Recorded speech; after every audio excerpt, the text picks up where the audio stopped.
Welcome back, everyone, to another episode of Off the Bench Podcast. This is episode number 11, and we are fully running around the episode so far. We're really excited for this one as well. Kendall Fowler is joining us today, football player here at Culver Stockton College. I'm your host, Esteban Velez, and Kendall, we welcome you into the podcast. How are you doing today?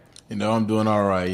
School going good, everything going good outside of that. Looking forward to finish off the week strong. Kendall Fowler, a defensive end player a junior out of Birmingham, Alabama. Kendall, you played all 11 games this season. It wasn't the most kind season for the team. However, for you personally, pretty good. How do you feel getting the chance to play every single game, and which we'll go on into a bit later, but having such a great performance for your team? It was going good. Like you said, season didn't turn out as we wanted it, but it was all right. I wanted to go out there, put it all on the line for my team, no matter what the outcome was going to be.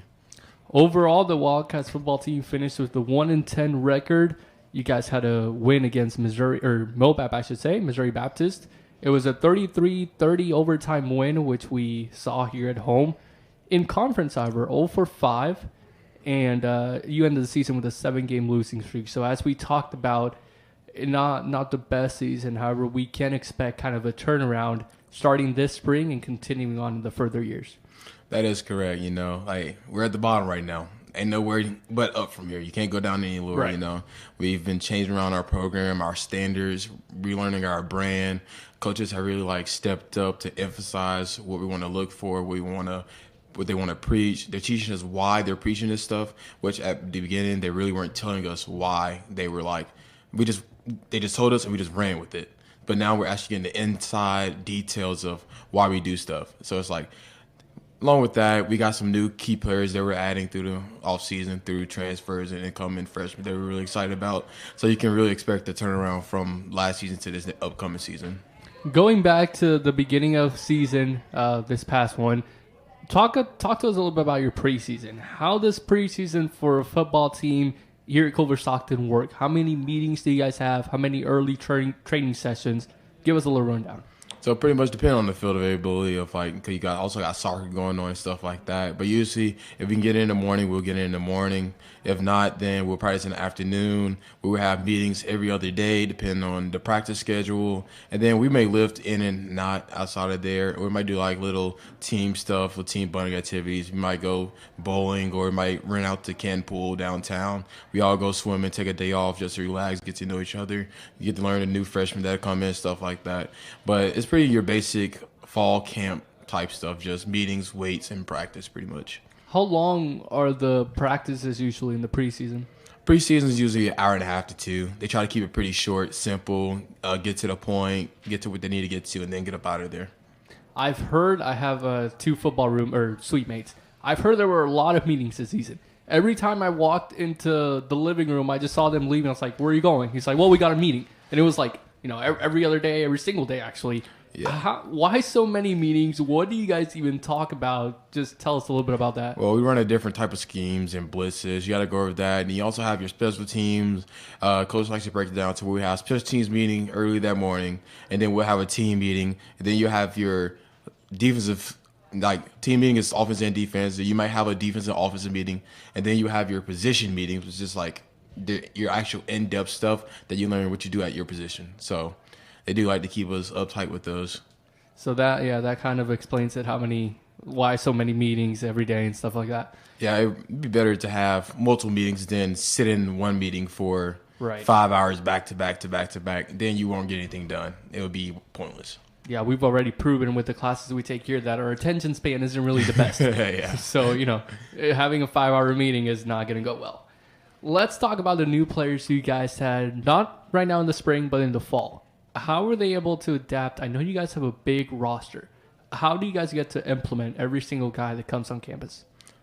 First off, we like to get our guys around them. We do this big cat, little cat system where older guy gets paired up with the incoming guy, just show them around, hang out with them, get to learn who they are, get to know their life back home, stuff like that. And then in practice, I like to make sure, it start off in meetings where they make sure they get to know the plays, know what they're going to do, and how they're going to be implemented to our system or our scheme.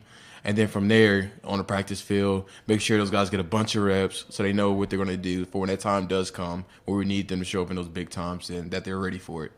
Do you have about an estimate about how many new players came in? We had 13, I'm pretty sure.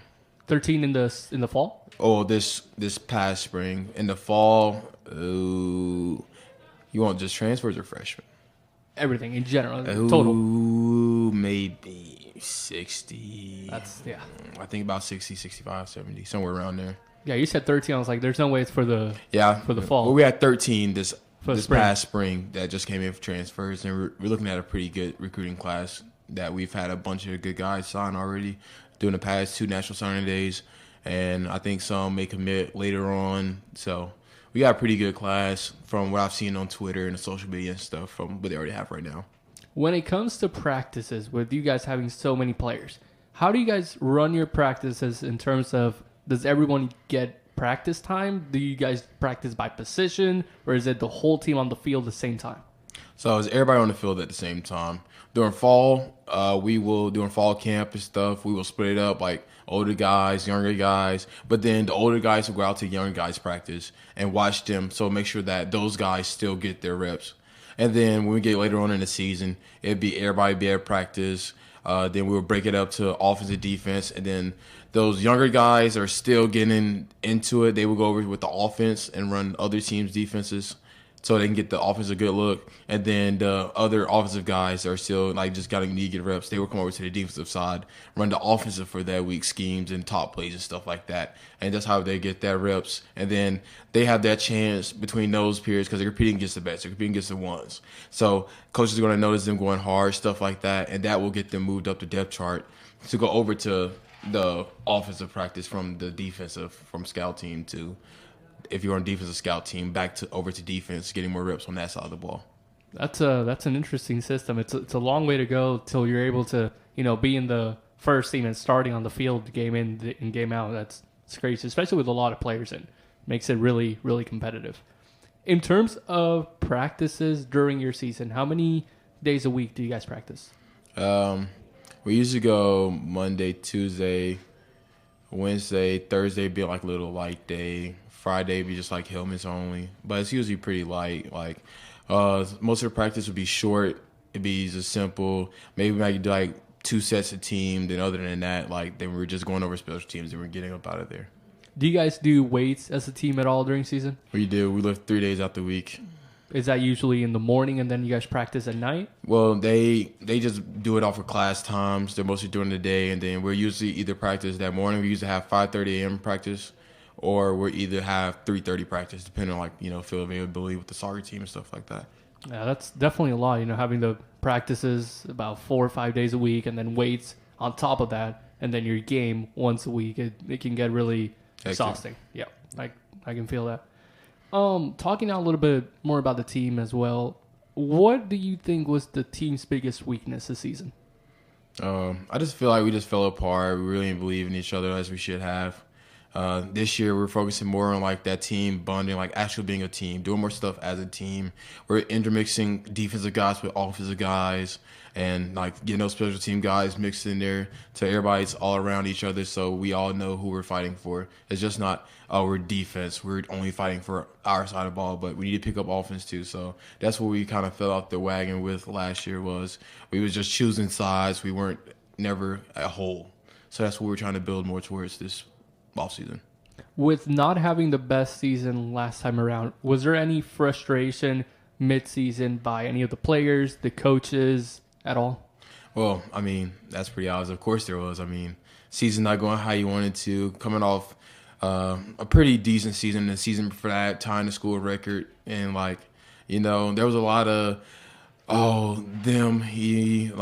just everybody's just pointing fingers at that point and not really doing what we needed to do to turn the ship around where, when you get a conference play, everybody's 0-0, you can go you might have went 1-4 in the first half of the season. You get a conference, go 5-0, you go to playoffs. Nobody really got that. So that's where we fell off the wagon at, For you personally, what was your least favorite part about the season besides, the losses?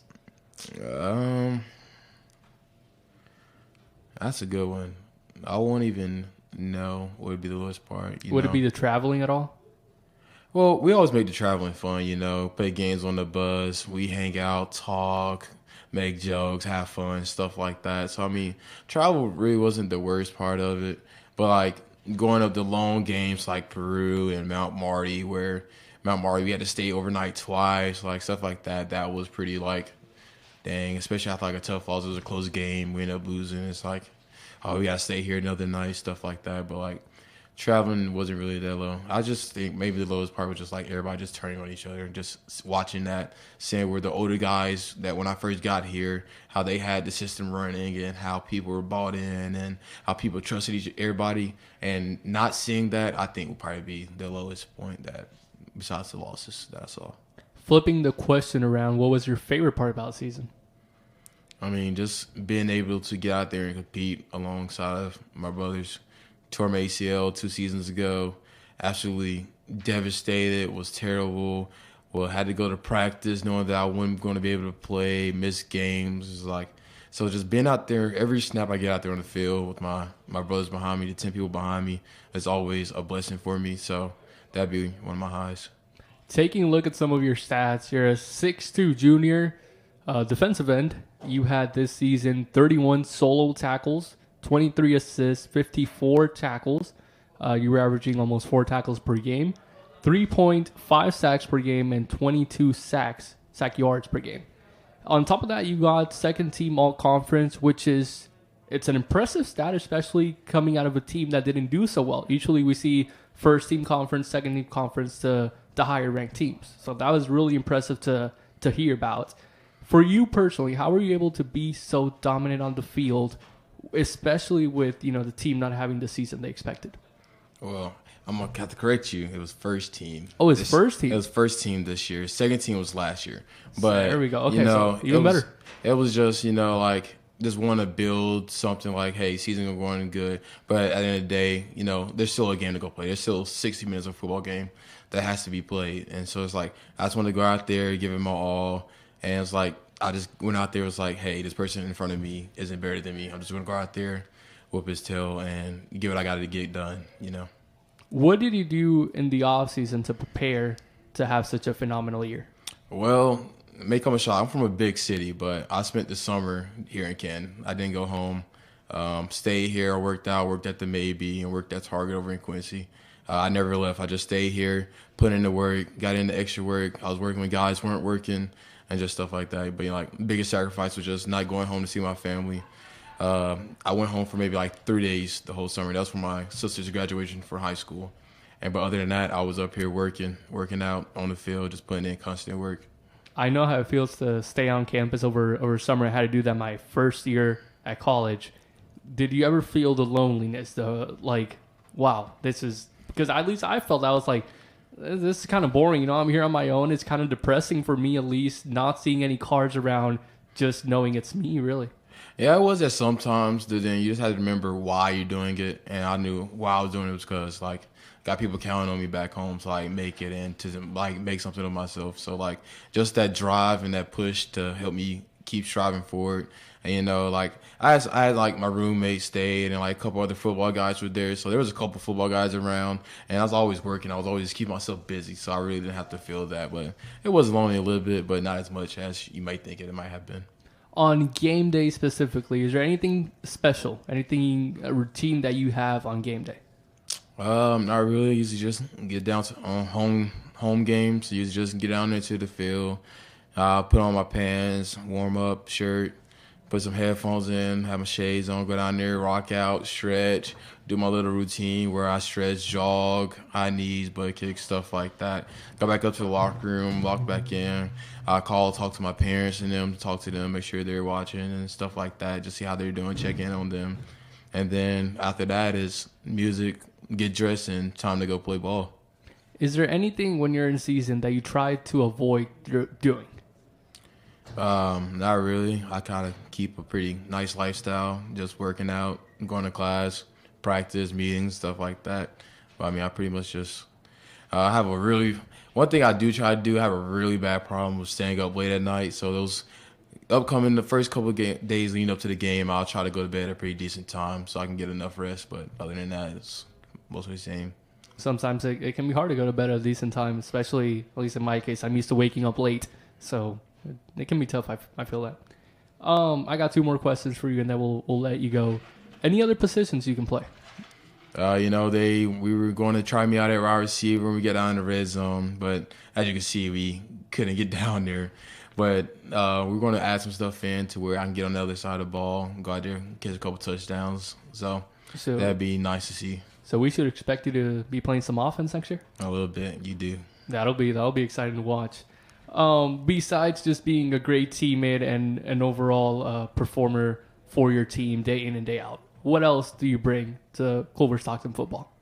Just my charismatic energy, that will to just keep going forward, to lift up everybody else and just keep playing when nobody else wants to play or when our back's on the wall. They always count on me to be like, hey, let's go get it. Like, hey, offense might be doing well, but at the end of the day, if we keep giving up less and less points, then there's still a chance for us to keep playing that game. So having that power to help people actually listen to my voice and be like, okay, yeah, let's go out there and let's try to get a stop, So I think that'd be one thing that I can bring to the table. Just being when you're off the field, just 8-10 different organizations around campus. I'm always involved around campus, so people really see me as a very sociable person that's a community leader as well. Love to hear it. Kendall, it's been a pleasure having you on. It's been a real nice chat with you. We're really excited we got to do this, so thank you so much for hopping on. No, thank you for having me. Next segment of our show will be coming up next as we'll talk some sports going on here at Culver.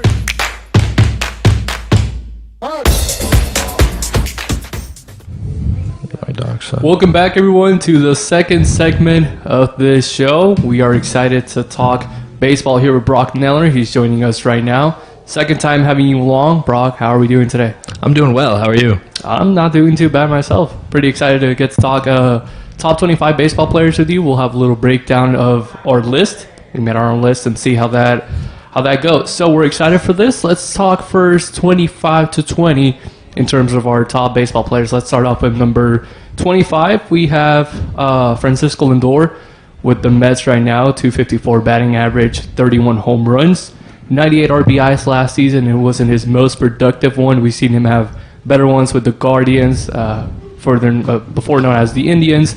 However, I believe it's his second or third year with the Mets, so he's still getting used to playing in New York. It's a different style of play over there with the fan base, the media. Big things to be expected from him this upcoming season. Yeah, and I think him being in a large market like New York kind of helped his career a little bit as far as notability. And he's done a very good job over there at being their centerpiece in that offense. And him and Pete Alonso have really, really helped that line up a lot in the last few years. So, now that you mentioned Pete Alonso, he's not on our list.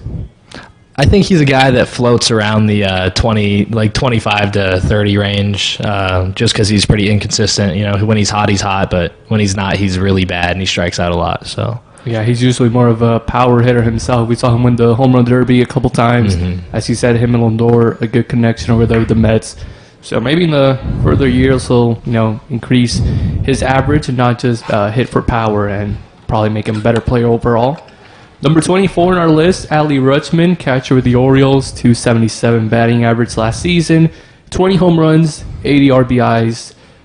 He had a pretty good season with the Orioles himself. The Orioles, they were expected to make it further into the playoffs, didn't really get too far to what we were expecting. However, Rutschman kind of carried the Orioles, and this season it should be about the same.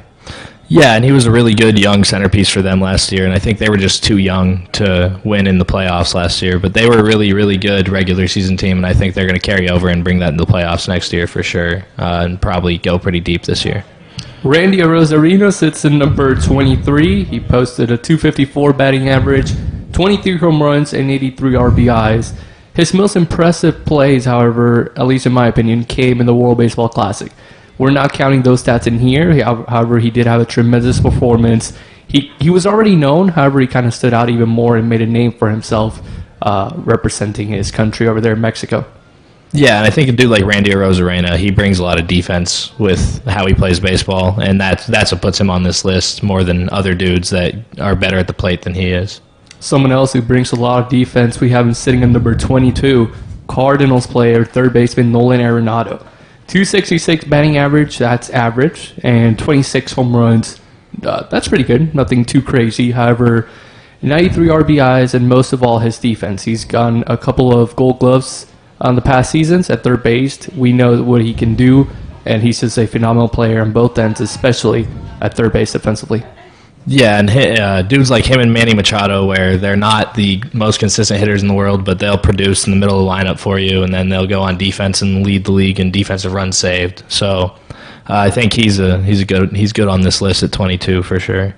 From last season, I think it was a bit of inconsistency from him, at least at the plate. Defensively, he's always been solid, but at the plate, he kind of had his fair share of struggles. Every now and then, we saw him get hot, hit a couple bombs, but it's got to be more consistent, the bat. And if he can hit for a higher average opposed to more power, I think the Cardinals are going to be in great shape with him this upcoming season. Yeah, I agree. And I think the ball is leaving the yard less for him since he left Coors Field, too. So that's why his home run numbers have went down. But I think they'll start going up, too, once he learns how to hit there a little bit more. He's been there for a couple of years, so he only has the rest of his career to go. At number 21, we have a Blue Jays player, Bo Bichette, hitting 306 last season. It was ninth in the MLB in terms of batting average. 20 home runs and 73 RBIs. This is a guy that he can hit for power, but he's most known for hitting for average, as we saw, 306. Really impressive by him, and he just had a great season last year as well. Yeah, and he's what made that Blue Jays lineup so dangerous. In the middle of that lineup where they have him, Vlad, and dudes like Kevon Biggio, where they all just produce big numbers all season long, and then kind of dwindled down at the end, but he's been a guy that was pretty consistent last year and the year before that. So our third foreign player sits at number 20, the Dominican infielder Rafael Devers, playing with the Red Sox. 271 batting average, 100 ribbies, 33 home runs. Brock, what do we think about Devers after he signed his big contract with the Red Sox? He's still been able to have a great season with them. We know some players, when they sign huge contracts, their production kind of slowed down. It hasn't been the case for him. Yeah, and I think he's just is a player where he's not going to get really comfortable with how much money he's making and how he's doing in that season. Just because he seems like he really just loves baseball, and he's a really good baseball player, and I think his power and his potential is super untapped, and I think he can only improve from what he's been doing. At number 19, we have Adolis Garcia with the Rangers. 245 batting average, 39 home runs. He's known for hitting for power. I wasn't sure if he should be this high up or low up, however you want to call it, number 19. I thought he should maybe be in the 25 kind of range, especially with the batting average. However, his glove is really what makes him stand out. Yeah, and I think he's just a very well-rounded player. The 245 is a little scary, obviously, as a batting average, but he gets on base a lot. He gets walked a lot. He has a really good eye at the plate. And I don't think Rangers fans really care about his average when he's hitting 40 home runs a season, and that number's only going to go up because of how young and projectable he is. Yeah, with the 40 home runs he had last year, his productivity at the plate is noticeable. As he said, he's patient. He knows how to walk. He knows how to select his pitches. And for him, it's usually all in or all out in terms of power home runs or kind of a strikeout or, weak grounders in terms like that. Mm-hmm. Number 18 with the Guardians, Jose Ramirez, hitting 282 last season, 24 home runs, 80 RBIs. Also another stellar player defensively, as most of them are in the list. 282 is a good batting average, especially for a guy who doesn't hit for too much power. He's more of a contact hitter. When he gets on base, his speed is dangerous, and that's what the Guardians want to see out of him most. Him getting on base, being a threat on the bases, and just performing for them. Yeah, and Jose Ramirez, he's a guy that can hit from both sides of the plate. And when he gets on the left side of the plate and hits for more power, that's where he's really impressive. So he's pretty good both ways, but he definitely shines power-wise from the left side. Marcus Semien is sitting on number 17th, currently playing with the Rangers. The Rangers had a really good run last year, especially in the playoffs. We saw them reach the World Series. Came just a little bit short. However, 276 batting average for him and 29 home runs. This season, he's going to be returning with the Rangers What are we going to expect from him this time around? I think the middle of that lineup for the Rangers and the middle of that infield for the Rangers, him and Corey Seager, that's probably the best middle infield we've seen in our lifetime as baseball fans. And I don't think it's very recognized because those two guys that came from other teams and joined on the Rangers who haven't been successful in the past until recently, obviously with them too. And yeah, this Rangers team is super well-rounded, and I think Marcus Semien really rounds out their lineup very, very well with guys like Aeldis Garcia and Corey Seager who can put the ball deep on the wall and and over the wall. But a guy like Marcus Semien will go doubles, gap to gap, and he'll lead the league in doubles one year and then lead the league in triples the next year. So he's just a very, very good hitter for this lineup. Going back to the middle infield conversation, you said it's one of the best we've seen in our lifetime. Do you think it's better than the Jeter, Robinson Cano, mix that we saw with the Yankees, as well as better than Altuve and Correa with the Astros? I think it's very similar, actually, to the way Jeter and Cano played together because they were, it's kind of cool, the lefty-righty, but they're both lefty. There's two lefties and two righties in the mix, so I think that's pretty cool at the plate. And then, the defensive run saved between Cano and Jeter is high because of Cano, and I think at the plate, I think they're more productive, Marcus Semien and Corey Seager are, than Cano and Jeter, just because of Jeter's really, I wouldn't say lack of production because he was a great contact hitter, but he wasn't like an RBI guy because he was a leadoff to a two-hole most of his career. Yeah, I totally agree with you on that. I can see it. Jeter being one of my favorite players, even whenever I was growing up, I would always admire him. It was a pleasure to watch him play. So I definitely miss seeing him around the game. I believe he's doing some commentating now for Fox Sports. So it's exciting to see him back in the baseball world. Yep. Sitting at number 16, this was the guy I got to see play a lot this summer in Miami. Luis Arias, 354 batting average. He finished first in the category at MLB. 69 RBIs, however, only 10 home runs. Yet, when you have a 354 batting average, nobody really cares how many home runs you hit. Yeah, I think Luis Arias, he's very valuable just because he gets on base more than anyone else in the MLB, besides maybe a guy like Juan Soto who just walks a lot. But yeah, I think his on base, just him being on base all the time for that prospect of a run, every time pretty much he steps to the plate, it seems like he's at least on base like 40 to 50% of the time. So he's just very valuable in that sense of just being on base. He had a great run individually as well as for the Marlins. It was kind of a chase at the end to see who was going to win the title in terms of batting average. But of course, he finished first. He was hitting over 400 for Spain during the summer. And it was just impressive to see. I can remember the last time a player, especially one like him, an infielder, hit over 400 consistently in around 2 month span. At number 15, sitting number 15, we have Matt Olson. Braves player, 283 batting average, 54 home runs, finished first in the MLB in terms of home runs, as well as RBIs with 139. We saw him at the Home Run Derby as well. Impressive performance by him all around the season. Yeah, Matt Olson coming from the A's a couple years ago to the Braves when they had to replace Freddie Freeman. That was one of the best one-for-one replacements we've seen in a long time, as in terms of like how great the first baseman was, because a guy like Freddie Freeman was producing more than any other first baseman in the league. Then Matt Olson gets over there, and he's doing the same thing in that lineup that Freddie Freeman was doing, if not more productive at the plate. Another really productive player for the Rays we have at number 14, Austin Riley. He had 281 last season, 10 home runs, or 10th in home runs, I should say, in the MLB, and finished with 97 RBIs. The combination of Olson and Riley, and just the Braves in general, the Braves are exciting to see. It's going to be a team that's going to win a lot of games, not just this upcoming season, but probably the next 5 years. Yeah, and they have another guy on this list, obviously, coming up in Acuna. So I think that lineup is a little unfair for the rest of the league. Same thing with like the Dodgers. They both have just so much firepower in their lineups, and a guy like Austin Riley, who is just so consistent all year, even in the playoffs, he's the same hitter. So he's just a guy that'll never change in that lineup, and he'll be a center stone for them for a while. At least in our top 25, the Braves are the most represented team with 3 players. As we said, Acuna, we'll be talking about him coming up. So, yeah, a pretty unfair lineup for the rest of the NL East and just the MLB in general. Yeah, for sure. At number 13, someone else who's coming out of that NL East side, Bryce Harper with the Phillies. 293 batting average, 21 home runs, and really impressive 900 at OPS.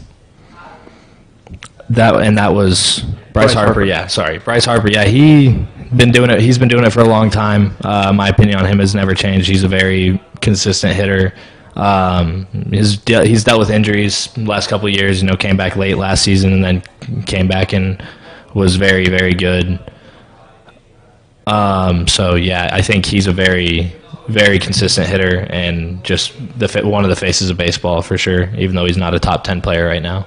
Before we take a break, let's finish out with number 12 and number 10 before we go to our top 10. And number 12, Juan Soto with the Padres, 275 batting average, 930 OPS. He hits for power. We can see him hit for average. 275 is not bad by any means. And when he hits the ball hard, it's going to leave the ballpark.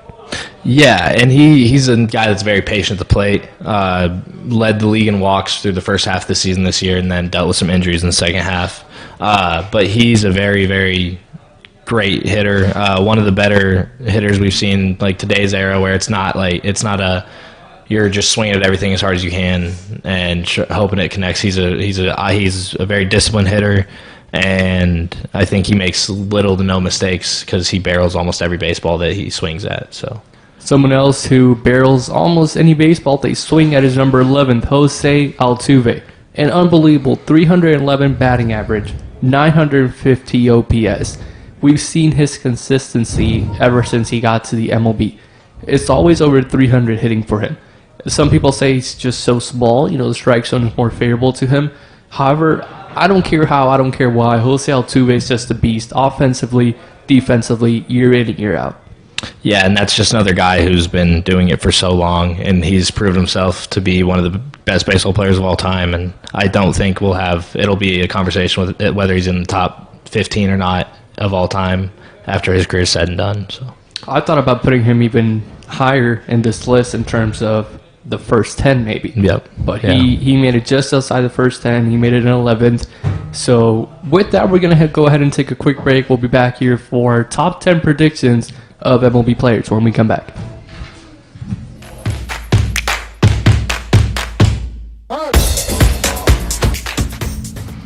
Welcome back, everyone, as we continue our segment here with Brock Nellor. We have our top 10 MLB players left to mention. We're going to start off with number 10 right now, and it'll be Kyle Tucker with a 284 batting average, 866 OPS, and 29 home runs. A key player. He can hit for average, he can hit for power, and all around just a really good baseball player. Yeah, and the reason he's so high on the list is because he's a guy that is so good in the postseason. He's shown it time and time again to be that Astros centerpiece in the postseason. Him and Altuve really have shined in those moments. And I think that's what puts him up here, even above his teammate Altuve. And he's also below Jordan Alvarez, who's at number 9 right now, another Astros player. He hits for power, however, 293 batting average. So it's impressive to see his combination. 29 home runs, or 31 home runs, I should say, 990 OPS. And I think the Astros are now tied for second in the most mentioned here on our list. I said before it was the Braves. However, Braves and Astros tied with 3 each, and Jordan Alvarez is included in those Astros figures. Yeah, and Yordan Alvarez, he's such a consistent hitter, and he hits for such big power consistently as well, and has been doing it since his rookie year. The first game he stepped on the field, he hit 2 home runs in the MLB, so that kind of laid down the roadmap of what he was doing, what he was going to do for the rest of his career. And that's not his most home runs, like his highest home run numbers that we've seen from him, but he's a doubles guy as well. He's going to go gap to gap, but he usually gets that ball off the barrel, elevated, and doesn't hit a lot of ground balls, and that's the name of the game in today's MLB. So, moving now from AL West to NL West, Corbin Carroll with the D-backs sits at number 8, .285 batting average, .866 OPS. Last season, he carried his team to a World Series. No one expected them to go that far, and I don't think too many people expected Corbin Carroll to be the guy to lead them. Yeah, and they had Ketel Marte, their middle infielder, converted to an outfielder, switch hitter that was a top 25 player not too long ago. And then Corbin Carroll came in there and kind of took the reins on that team. And that him including the pitching on that team was such a bright spot that it did end up getting them hot enough to go compete for a World Series. And I think that Diamondbacks team is going to be a well-represented team in the postseason as long as Corbin Carroll's there, just because of him starting out every inning that he's out there hitting with at least a single. But he did a lot with the bat this year that was really, really impressive, and even more in the field that was really impressive as well. Number 7 to number 2, some of the ones we have left are all in the West Coast. It's a lot of baseball going on in the West Coast, both AL and NL. Now we're going to move to the American League, and we're going to go for Mariners player Julio Rodriguez. .275 batting average, 32 home runs. We saw him at the Home Run Derby. He didn't perform his best, but it's a Home Run Derby. No, you don't take it that seriously in terms of your performance. And overall, in his season, he showed what he can do with the glove, with the bat, helping the Mariners out. And they were almost able to make a run at the postseason. Fell just short a little bit at the end. Yeah, and he's a player that I'm not too sure. I'm pretty sure I heard something about him just getting paid through my brother, who's a Mariners fan. I think he just got paid and extended, and he's a guy that's going to go and be a top 10 player in the MLB until he's 35, and he's only 23 years old right now. So he's going to be unbelievable for a while, for sure. Freddie Freeman with the Dodgers. No surprise here. He ranks at number 6 right now, .331 batting average. I don't know if it's the highest it's been in his career, but it's up there. And .976 OPS. He got to LA, and some people thought he wasn't going to be the same Freddie Freeman that we saw with the Braves. However, that was clearly pushed away, and Freddie Freeman is his usual self as he's been his entire career.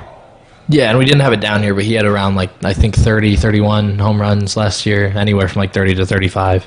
And he is one of the best hitters we've seen in the MLB, and he's done it so well for a long time.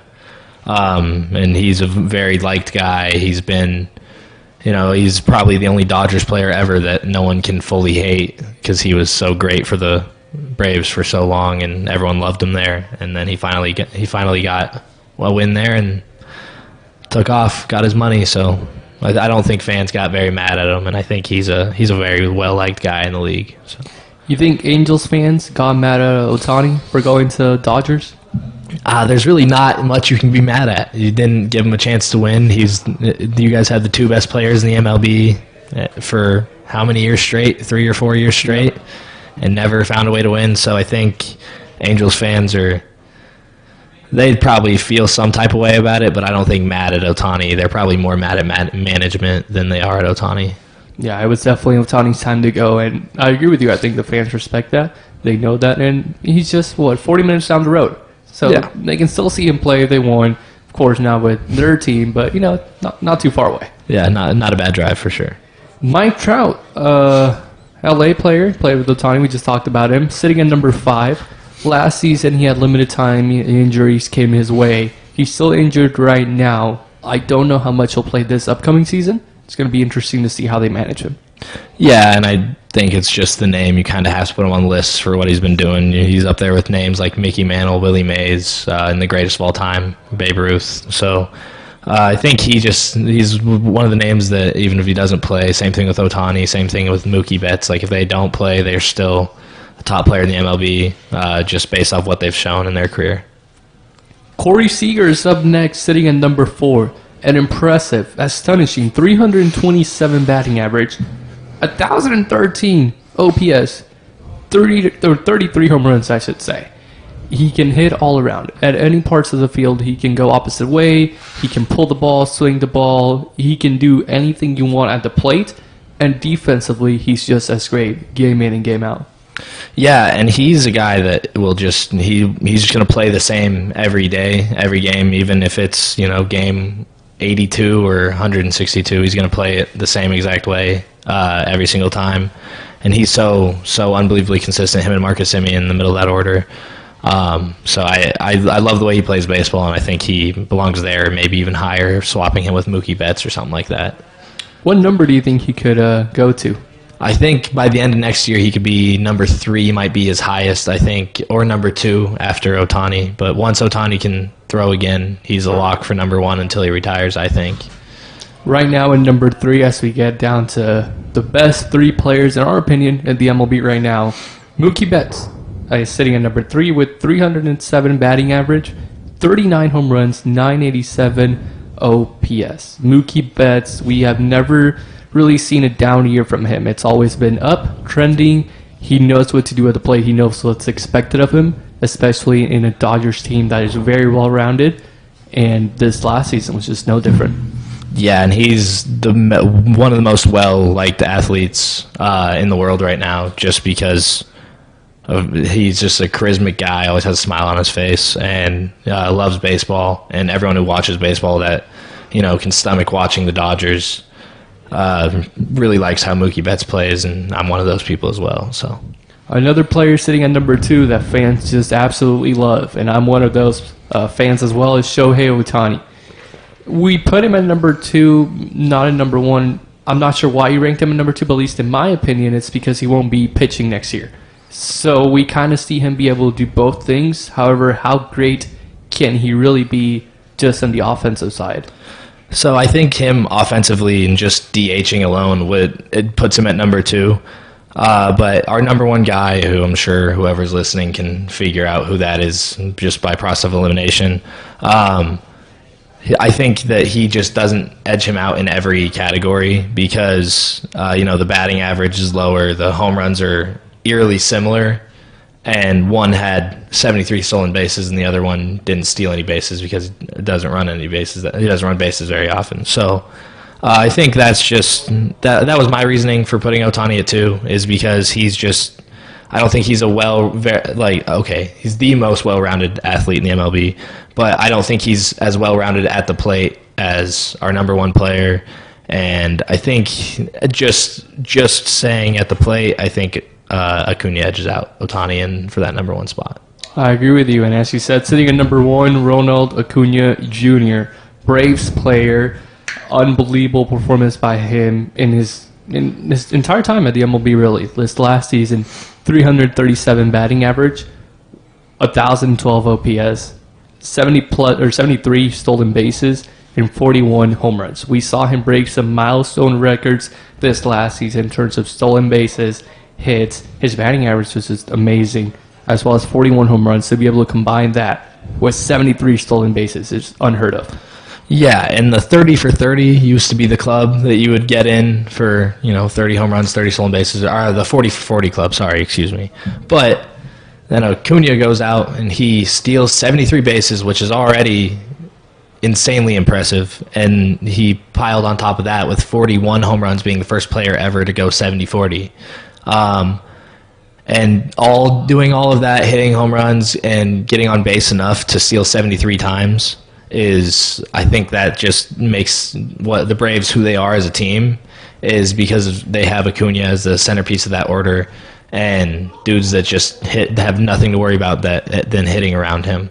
And he's protected by all those dudes in that lineup, and that's what makes him so much better than everyone else in the MLB. And I think that's what we're gonna see with Ohtani this year too, is they can't pitch around Ohtani because he's gonna be 1 through 4, and then they have to face Mookie Betts, Freddie Freeman, and then anyone else on that scary Dodgers order. So I think Ohtani's numbers can only go up, but if Acuna either stays the same or gets better, we're going to have this same debate again next year, just at the plate.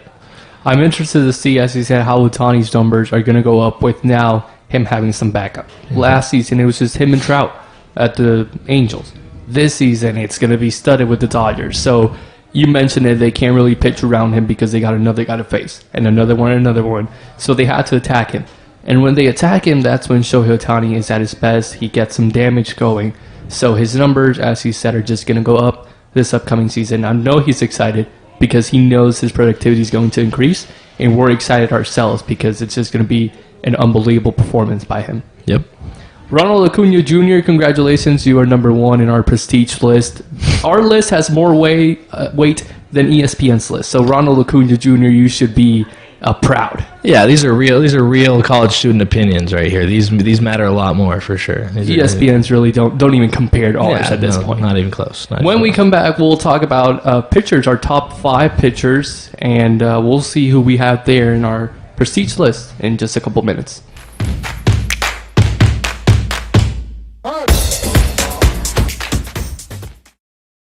Welcome back, ladies and gentlemen, as now we get to discuss our top 5 pitchers. And we're going to go straight at it. At number 5, we have a Twins. Well, he played with the Twins last season. This year, he's going to be playing for the Cardinals, something I'm really excited about. And that is Sonny Gray. We have him at number 5. He had 32 games started last year, 8-8 record, 2.75 or 2.79 ERA, 1.61 WHIP, and 183 Ks. He played with the Twins team that wasn't too dominant. He didn't have that much of support in terms of the offense. However, he still managed to pitch greatly, starts out game in and game out, and gave the Twins everything they needed. Yeah, and that Twins offense was struggling last year. That's why he was 8-8. But I think if you put him on a lot of other teams in the MLB, that 2.79 ERA really shines, and he's probably very, very successful on not a lot of other teams in the MLB. Someone who made it all the way to the World Series, Zach Allen with the Arizona Diamondbacks. 34 games started, 17-9 record, 3.47 ERA, 220 strikeouts. He's ranked as number 4 in our list right now. Yeah, and Zach Allen, he has just a knack for striking people out. He ends a lot of his at-bats. I went to a Diamondbacks-Rangers game last year, and he ended, I think it was 18 of the outs with strikeouts. So he just is a strikeout machine. And he just, he was the centerpiece of that rotation, the starting rotation for them, and he really made a name for himself this last year. He's already been a great pitcher, but to be top 5 in the 2023 stats and going into 2024, I think he's very projectable, even though he's a little older. The combination of his pitches, he knows when to throw them. He knows how to work up and down, in and out. It makes the hitter just guess the entire time. He's really unpredictable, and he has filthy stuff. That's how he gets so many strikeouts on a game day basis. Number 3, we have Logan Webb. 33 games started, 11-13 record, 3.25 ERA. The WHIP was 107. And 194 strikeouts. Looking at those stats, you wouldn't think he'd be a number 3. Yeah, and I think he's at number 3 just because he had nothing around him this year. That Giants team was super depleted, pretty god-awful team this year. The worst they've been in a while. They were just a playoff team 2 years ago. And he had not a lot of help. The order wasn't hitting. But I think him being on here is... He didn't go super deep in the games last year, and he's more of probably the most projectable pitcher on this list. The only pitching prospect that made the top 5 besides him was a guy like Alcantara and Yuri Perez, who are on the Marlins. That are they probably could make this list, but I think Logan Webb at number 3 is just because of how good he's going to be next year, in my opinion. Yuri Perez would be a good one to throw in the mix. Maybe not top 5. Yeah, maybe 10th. I would put him at 10th. He had a good season last year, and I got to see him pitch a little bit over there with the Marlins. I'm excited to see what he brings this year for the Fish. Yep. Number 2, this is a debate we had if we should put him in number 2 or number 1, and many fans out there have the same issue. But it'll be number 2, Garrett Cole. 33 games started, 15-4 record. 2.36 ERA, 0.98 WHIP, 222 strikeouts. Their record was really good, positive over 11 games, 15-4. However, when you play with the Yankees, that's kind of what's to be expected with the great offense you have and the great support all around you. Yeah, and I think the Yankees this year looked like a completely different team when he was on the mound compared to when he was not. Him going 15-4 kind of announces that too, I think, because the 15-4 on the Yankees this year is actually not super expected, I feel like, because how bad they were this year in comparison to what they have been in the past, and what they probably should have been with that lineup with Aaron Judge, who I'm actually pretty sure we didn't have Aaron Judge on our top 25 players list. You know what? You're right. I can't believe we missed him. Yeah. Yeah, we can take off Kyle Tucker now and say that it was Aaron Judge's spot. Kyle Tucker, I'm sorry, but you're being replaced. He's out of the top 25 now. Yeah. But yeah, Garrett Cole, I think he just got edged out by the number one just because every stat is so much better for the guy at number one, who is probably pretty self-explanatory because of how good of a season he had last year. And that is Blake Snell, Padres pitcher, currently a free agent still this late in the offseason. I mean, spring training is already underway. It's February 21st, and you're still a free agent. You got to be kind of worried. I don't have any doubt that he'll be picked up by a team, but the money just isn't going to be what he wants it to be. Last season, 32 games started, 14-9 record, 2.25 ERA, 1.91 WHIP, and 234 strikeouts. The strikeout number is impressive, yet he still doesn't have a team. Yeah, he doesn't have a team because he's waiting on probably the biggest contract in a while for a pitcher, besides obviously Ohtani. But yeah, he's just the reason he's number one is he had less games started than every other pitcher on this list. Lower ERA, higher WHIP, more strikeouts in 180 innings pitched than all these other guys had about 200 innings pitched or more. But yeah, Blake Snell, I think the reason he's not signed to a team yet is just because he wants, one of those record-breaking type of deals. And I think he got one of those offers from the Yankees, but he's keeping it on the table right now. There was a report 3 days ago by ESPN that said that he was probably going to go to the Yankees, and that would be one of the better 1-2 punches we've seen in the last while with him and Garrett Cole on that Yankees staff. So yeah, if he can go to Yankees and be there with Cole, you'll have the number one and number two pitchers, in our opinion, pitching the same team. Yep. It would be detrimental for anyone else in the AL East. Yeah, it would look like all roads lead to Yankees-Dodgers World Series at that point, I think, if that happened. And that'd be, That would be a good one. At least pitching-wise, Yankees can make it. Offense-wise, I'm a little bit worried. Oh, yeah, for sure. But I think with Aaron Judge, a lot can happen good for you. So. And with that, we'll wrap this section up. Brock, it's been a pleasure having you along once again. It's been fun getting to do this. Aaron Judge, we're sorry, but you're back in the mix. We forgot to mention him, but he's back in there, and it's been fun doing this. Thank you guys for joining us. We'll see you here next time at the Off the Bench podcast.